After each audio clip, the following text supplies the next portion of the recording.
সন্দেশখালী কাণ্ডে শিওরলি আষ্টে পৃষ্ঠে জড়িয়ে গেল শাসক, আর পিওরলি বাঁশ খেতে হচ্ছে এবার শাসকের তাবেদারি করা আইপিএস আইএস আধিকারিকদের।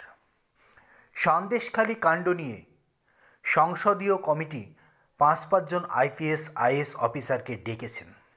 তার মাঝে সন্দেশখালীর ঘটনা নিয়ে রাজ্য পুলিশের ডিজি সরাসরি ইডির দিকে আঙুল তুলে শেখ শাহজাহানকে গ্রেপ্তারিতে যে ইডি অপারগ সেটা মিডিয়ার মাধ্যমে প্রকাশ করে দিয়েছেন।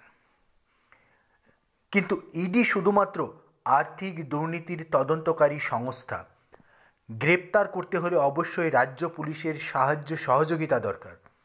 কিন্তু আমরা দেখেছি ইডি সন্দেশখালীতে যাওয়ার পরপরই রাজ্য পুলিশের কিভাবে প্রবল বাধা বিপত্তির মুখে পড়তে হয়েছে ইডিকে, সেটা বেমালুম ভুলে গিয়ে আজকে সংবাদ মাধ্যমের সামনে ইডির দিকে আঙুল তুলতে গিয়ে রাজীব কুমার ফের নিজের দিকেই আঙুল তুললেন। সন্দেশখালীর ঘটনায় বাধ্য হয়ে দুজনকে গ্রেপ্তার করতে হয়েছে, গণধর্ষণের ধারায় তাদের মামলা দিতে হয়েছে। আজ বসিরহাট আদালতে রাজ্যকে শিবু হাজরার মাথায় থেকে হাত সরিয়ে নিতে গেলে যেটা করতে হয় রাজ্যের পিপি সেটাই করেছেন।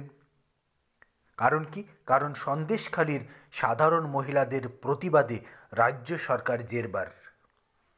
লোকসভা ভোট কড়া নাড়ছে, আর এই পরিস্থিতিতে সন্দেশখালী গোটা রাজ্যকে যাতে পথ না দেখায় সেই ভয় পেয়েই তড়িঘড়ি দুজনকে গ্রেপ্তার করে গণধর্ষণের ধারা যুক্ত করার নির্দেশ দেওয়া হয়েছে। এক কথায় আষ্টে পৃষ্ঠে সন্দেশখালী কাণ্ডে জড়িয়ে গেছে শাসক।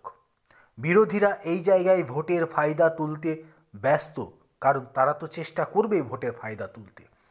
শাসক যদি জনসাধারণকে নিয়ে রাজনীতি করে, শাসকের কাজ জনসাধারণের নিরাপত্তা দেওয়া, শাসকের কাজ জনসাধারণের মৌলিক অধিকার সুরক্ষিত করা, শাসকের কাজ পুলিশ প্রশাসন যাতে জনসাধারণের নিরাপত্তা সুনিশ্চিত করে সেটা দেখা। বিরোধীরা তো চাইবেই প্রতি মুহূর্তে রাজনৈতিক ফায়দা তুলতে। সেটা কেন আটকাতে এত দেরি করলেন মমতা বন্দ্যোপাধ্যায়? শেখ শাহজাহানকে যদি লুকিয়ে না রেখে ইডির হাতে তুলে দিতেন তাহলে হয়তো সন্দেশখালীর এই ঘটনাটা শাসককে দেখতে হতো না, যার জেরেই আরও আষ্টে পৃষ্ঠে জড়িয়ে যেতে হলো সন্দেশখালী কাণ্ডে শাসককে। আর পিওরলি বাঁশও খেতে হচ্ছে এই পাঁচজন আইপিএস অফিসারকে। সংসদীয় কমিটি পাঁচজন আইপিএস আধিকারিকের বিরুদ্ধে কড়া পদক্ষেপ করবার জন্য রীতিমতো তোড়জোড় শুরু করে দিয়েছে। বিজেপিও তাদের জাতীয় কর্মসমিতির বৈঠকে সন্দেশখালীর প্রসঙ্গ নিয়ে কার্যত এজেন্ডা উত্থাপন করেছেন, যেটা দেশে বিরল। এক কথায় চতুর্দিক থেকে ঘেরা পড়ে গেছে সন্দেশখালীর কাণ্ডে শাসক।